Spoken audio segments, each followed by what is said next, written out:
This is Local Edition. Brad Pomerance here in Long Beach, joined by the Vice President of the Long Beach Unified School District. Her name is Kerr.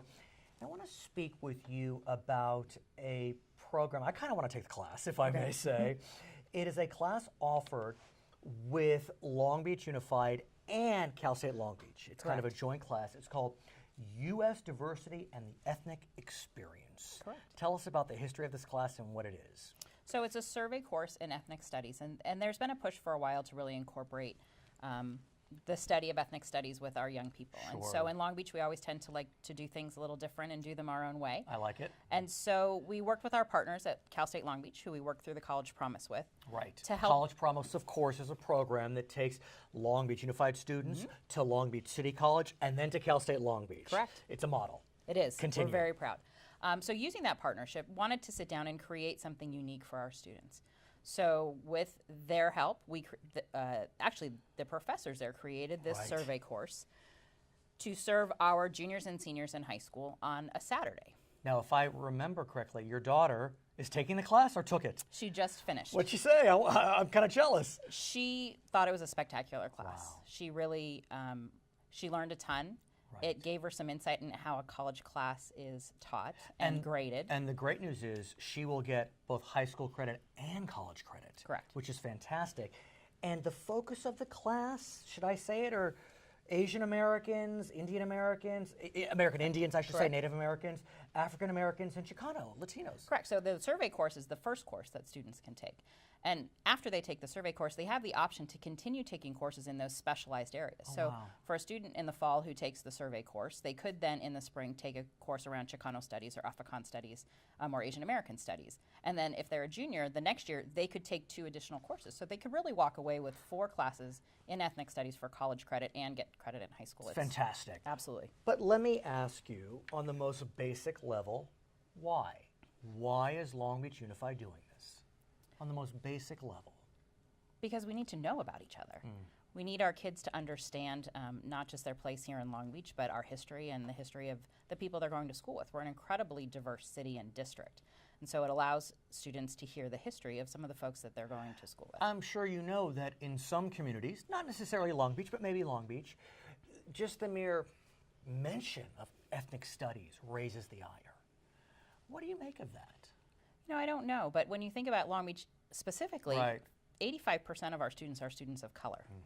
So when we're talking about ethnic studies, we're talking about Long Beach. We're talking about our kids. And so this is just a natural extension. We actually had 2 young women speak to the board or to a luncheon yesterday talking about how this changed them. It changed how they see their classmates. It changed how they learned all about the differences and at the end of the day realized how much we're the same. And are students who may not be diverse, may not fall into those categories, also taking the class? Absolutely. It's open to juniors and seniors, and we think we have about 700 students now taking it. And what's the cost of the class? There is no cost. I mean, that's pretty cool. Think about it. You're getting college credit at no cost? Correct.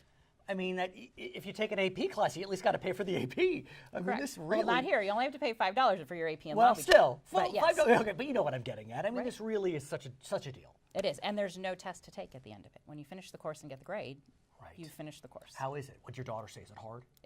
She thought it was difficult. Right. But well worth her time. That's fantastic. I want to talk about another portion of your population, and that is young men of color.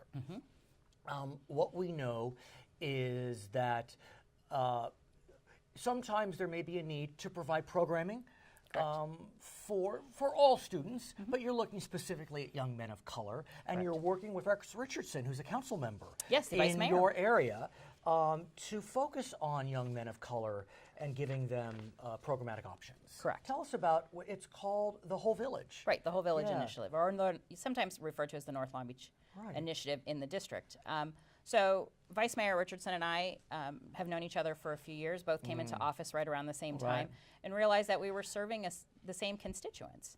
And so... You're both elected by district. We're both elected by district. And so both of us have Jordan High School in our district, and he lives up that way. And so we knew that he knew he wanted to involve young people in the things happening in the city. Obviously, the most concentrated group of young people that he can access are at Jordan High School and working with some of those programs. So by working together as a school board member and a city council member to serve similar constituencies, we can sort of make some inroads that you can't always make in a traditional stay in your lane kind of mode. And we know, I think I'm saying the cliche correctly, an idle mind is the devil's play. So as long as you keep kids busy, sure. So one of the they things, stay out of trouble. Right, and so one of the things that we've raised funds for through the Long Beach Education Foundation, our first grant award was with Vince Staples, who is a hip hop artist and rapper. I'm not that cool. And it was a youth leadership institute partnering with the YMCA, taking students from Jordan High School and Hamilton Middle School and doing a youth institute. And you have after-school programs, mentoring programs, you have workshops to prepare kids for college and the workforce. Sure, and this is for real. It is, and we don't want to reinvent the wheel. So what we can do is support some of those programs that already exist. We're working on doing teacher grants this fall for teachers who are doing work. After-school science programming, as well as scholarships for students from Jordan High School headed to college. I want to talk more about your students and zero in, if we can, on students of color. What we know about a lot of students of color in California, and many of them being either of Latino descent or Asian descent, is they're a little scared. And they're scared as a result of some of the rhetoric that is coming out of Washington. We know that the Superintendent of Public Instruction in California has called for all school districts to become safe havens. Some would call that sanctuary. I'm not really sure if I want to get caught up in semantics. Exactly. But do talk to me about how your students are feeling. You said that 85% are of color. I'm not sure about the breakdown, but how are they feeling given some of the rhetoric from Washington? I think you said it correctly. They're nervous. They're worried. The little ones, the high school students, my daughter is at Poly High School and has expressed some concerns about how her friends are feeling, but we do know that teachers are hearing from their students about being concerned about, not if it's about themselves, but possibly for their family members or their parents. And I'm glad you brought that up because, look, many students in the system born in this country may be of Latino descent, Asian descent, but their aunt may be undocumented, their mom may be undocumented, their older sibling may be undocumented. Right. And even if they're younger, they may not have a sense of the distinctions. And so how are you dealing with it as a board member? How are your teachers approaching it when these students express fears? You know, our superintendent has been outstanding in reaffirming our commitment to the safety of our students and their families. And I understand recently there was a resolution passed at LBUSD? And again, it was a reaffirmation of policies that are long in place, which is our job and our priority is to educate students and keep them safe. It isn't enforcement. So we don't cooperate with any kind of enforcement if someone were to come onto our campuses. In terms of immigration issues. Correct. That they need to, it is very clear that they need to go to the superintendent with a written request. They are not allowed on campuses. And it's not to be political. It's actually to really focus on the work of the school district, which is educating kids and making them feel safe. But in terms of the politics, the new president has said, he's been talking more about sanctuary cities, but we don't know how far he'll go, that if a city, an entity declares itself sanctuary, doesn't cooperate with enforcement, he'll pull federal funds. You know, we don't take information about immigration from our students.